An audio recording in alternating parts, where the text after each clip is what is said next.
Ambiance humide à bord de Sodebo, un jour et demi après son départ de Brest pour une nouvelle tentative de record solo autour du monde, le maxi trimaran fonce vers l'équateur. Après la difficulté physique et psychologique d'un départ en pleine nuit au près par 5 mètres de creux devant Ouessant, Thomas Coville a retrouvé ses marques. Première journée, premières heures en mer. Quel bonheur. Ça me pesait depuis plusieurs semaines, presque plusieurs mois et là voilà, on y est. C'est pas franchement la fenêtre de départ que je rêvais, mais peu importe.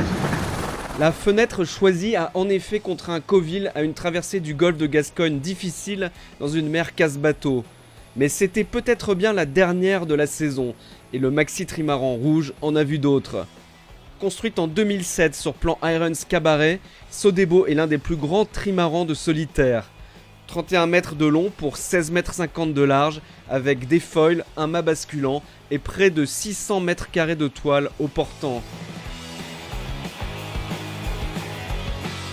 Un véritable chasseur de records qui court depuis 7 ans maintenant après le plus difficile d'entre eux, le Tour du monde en solitaire.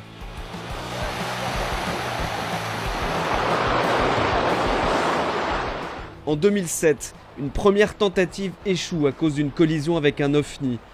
L'année suivante, la météo n'est pas au rendez-vous lors du retour en Atlantique.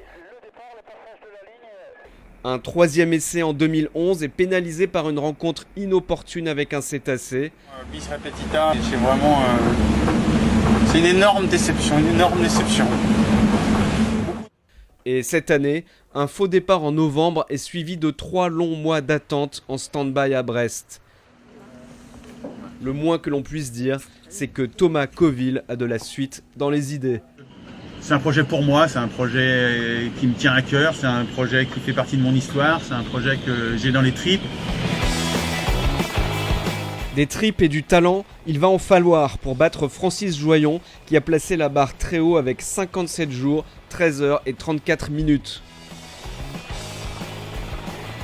Au bout de 3 jours de navigation, Thomas Coville accuse un retard de 160 000 sur le record en raison de la fenêtre météo choisie. Mais avec ses foils, son mât basculant et ses 2 mètres de longueur supplémentaire, Sodebo dispose d'un potentiel de vitesse supérieur à celui d'IDEC. Son skipper en est à son 9e tour du monde, dont un Jules Verne et une Volvo, tous deux gagnés en équipage avec Franck Camas.